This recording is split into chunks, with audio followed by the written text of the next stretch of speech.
umuzamu muremure ni ngombwa kubera imipira yo hejuru. Roger abadomina n'amaparade akora iyo yirambuye kuri, ngira ngo nicyo gikoze kuri Kepa yiza kuba Leno uyu wa Arsenal uriya mupira Rashford yamuteye ngira ngo ari kujyamo ngira ngo wika deuxième poto. So bivuze ngo mbora ariko suko umukinnyi umutoza wa Arsenal ari mugufi abandi ariko nagereranya gataye. Yego. Ubwo rero no kuvuga ngo niba bamaze kubona Edouard Mendy yakemuye ikibazo cya Kepa cyari cyaramugoraga n'uyu mu Argentine umusaza.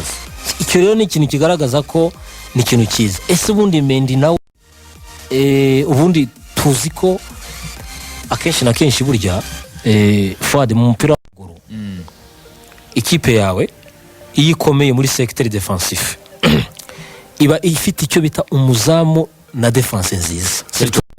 Yeah. Iyo mariage yabashe gukunda ngo iyo Manchester United tuyibona twabonaga kuri ese uwo Peter Schmeichel yabanye nande, yabanye na Gary Pallister, yabanye na Steve Bruce uyu mutoza wa Newcastle, uyu yari na kapiteni we. Turimo turareba uyu Edwin van der Sar yabanye Ferdinand Vidic.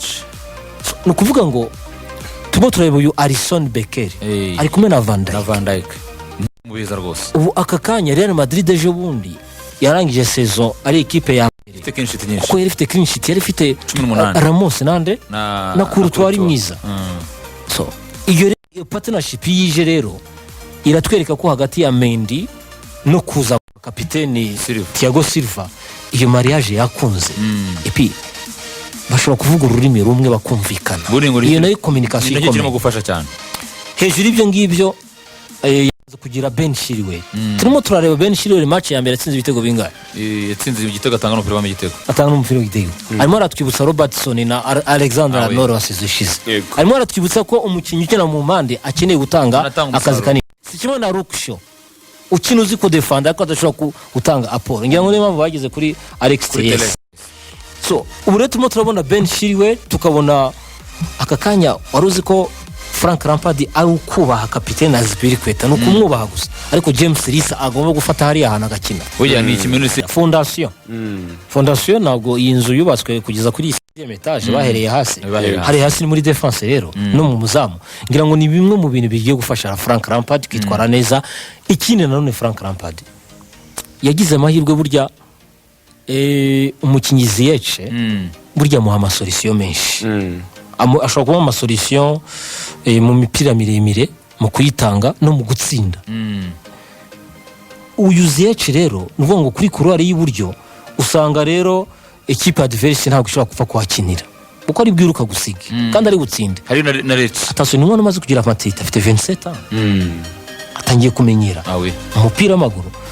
Icyo rero no kuvuga ngo nagira amahirwe imbere bikaza gukundana ba Timo Werner kandi birimo biraza. Ndakeka Frank Lampard afite balance nziza, gusa icyo asigaje ni kimwe. Système de jeu Frank Lampard ngenda mubona muri 4-2-3-1 no gongo kari gukina ko akina, ariko kari gukina ahantu mbona asigaye mu kibazo uriya mu pointer ninde, kuko naho arimo arahuzagurika. Sometimes arakinisha uyu Tommy Abraham, ikindi ndakabona Timo Werner. Uko turimo gukora izi statistique narebye muri système de jeu ziheruka, iyo gerageje gukina 4-2-3-1 Timo Werner atajya ku ruhande atazana Tommy Abraham. Ari système aprefera cyane. Iyo agiye muri 4-3-3 nibwo Timo Werner ajya muri batatu bataka. Yebikoze kuko uyu mwaka kuva sezo yatangira imikino 13 amaze gukina muri FA Cup yakinye 4-3-3 inshuro 3, akina 4 inshuro 4, akina 4-3, akina 4-2-3 inshuro 4, ari nabwo Tommy Abraham no imikino yose yabanje. En tout état de cause arimo arakinisha mwatakumwe. Ubu akakanya Premier League udakusanyije amanota hakiri kare ndakeka kuri case ya Revejuru ishobora kuzamugora gatoya. Reka twumve Petr Cech arimo arivuga ibigo ku muzamu yazanye.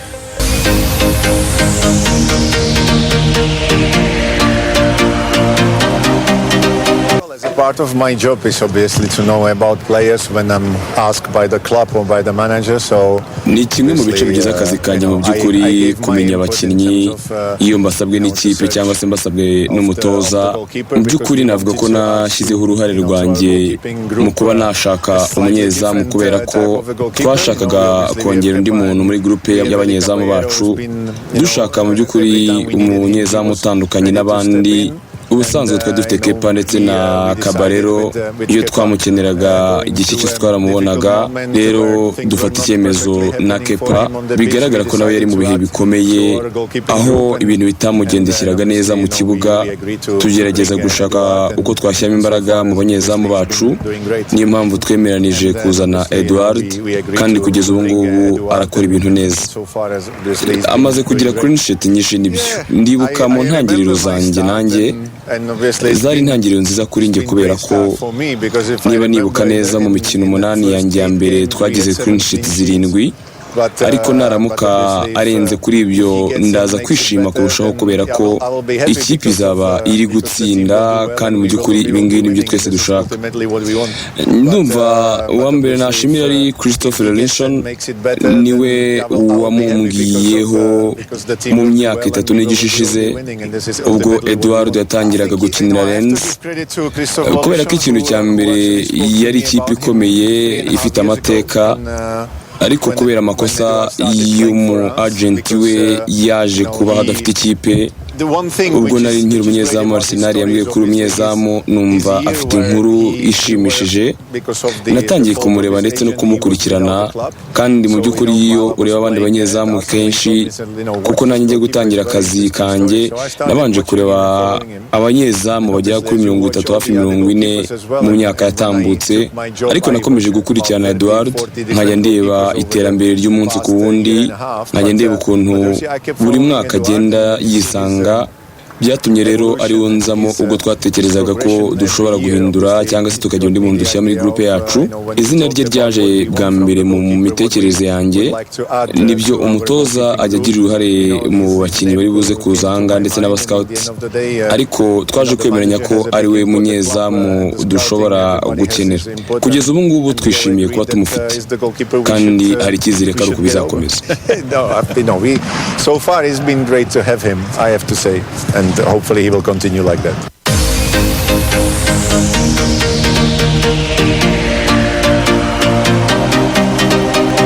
Uyu mugabo yitwa Petr Cech, ni ubu ngubu niwe advisor, analyst, scouting ndetse na sporting director w'ikipe. Ni sporting director and advisor muri rya tekinike n'umukinnyi. uyu mukinnyi ubu ni njyewe turi kuvuga Edouard Mendy. Ntabwo ari kenshi twari dusanzwe tubona abatoza b'Abanyafurika, abazamu b'Abanyafurika, plutôt abazamu b'Abanyafurika. Umwe ari hano Alfredo Gomis, wa Rene w'umusenegale, nawe ni nabwo bwa mbere tubonye abazamu b'Abasenegale bari kuri ho niveau imeze kuriya. Ubundi Senegal ni igihugu cyageraga abakinnyi beza, ariko nakeka muzamu twaherukaga ni Mondial 2000 Tony Silva, niwe muzamu mwiza, ntabwo ari kuri top nk'iya Alfredo Gomis na Ntuzi na Mendy. Ntabwo twaherukaga kubona abazamu ku rwego rw'Iburayi bakomeye cyane bari hejuru, ariko turimo turababona. Uyu muzamu wa Maroc, uyu muzamu ufata ikipe ya Sevilla umunyamaroc, Bonu rero umunyezamu wa Ajax. turimo turareba umuzamu wakinye finale ya Champions League nde umukameruni waje hano, yafikinye finale demi finale wo muri Ajax, demi finale ya Champions League, twaramubonye. Ibyo ntabwo twaberukaga, usibye ko wenda twagize n'amazina y'abazamu bakomeye. Twagize abakameruni babiri, Idriss Kameni inaye duheruka ubu. Tugira mbere yaho abakameruni nanone bari bakomeye, ba Thomas Kono, ba Joseph Antoine Bell. Mendy ni nawe ni umuzamu. Burya na Idriss Kameni kugira ngo abone chance yo kuba yafata i Burayi, burya ni mwene wabo Thomas Kono. Nyuma yo gufatira Espanyol Barcelona, Thomas Kono wafashe Mondial 90 yaje kuba n'uwantreneur w'abagardi 94 yanze kwitabira kubera icyo gihe twarakibonye cyane. Twarabibonye ba Joseph Antoine Bell muri za Saint-Etienne. twarabibonye muri za mondiale 86 wenda iyo nashaka kubona twabonye Baduzaki umunyamaroka 86 ukomeye. Ntabwo twaruka kubona abantu nk'abo ngabo, ntabwo twaruka kubona abazamu ba Nigeria ba Petr Cech ngira ngo murabibuka.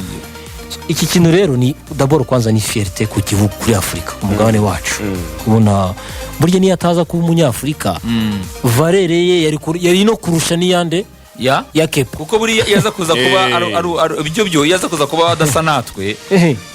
yaza kuza kuba nk'umufaransa iyagurwa make zari 160. So wenda nicyo giciro badushyiriyeho, reka tukemere gutyo yari bitewe nuko nyine nuko ariko yabimeze wenda no kurundi ruhande wenda n'urwego rwa equipe yari mufite naho yari mukuye na close yamushyizemo bona gatazawenda nyine nuko nk'uko ni nka bya bindi bya Thomas Partey yaza kuba umuzungu ntago close liberatoire yo kuba 50. Ariko nende reka tubifate gutyo, ariko ni ikintu kuri ngewe gishimishije kuri Frank Lampard twahereyeho. Frank Lampard atandukanye na Ori, we yagiye yegereza abantu muri secteurs zitandukanye. Ese ubu aka kanya niba tubona Claude Makerere ari muri development y'abajene wenda no muri scouting, tukabona Joe Cole arimo aratoza abatoye ba Chelsea, Ashiri Cole turimo turamureba hariya, ba Michel Barake wari muri scouting ye.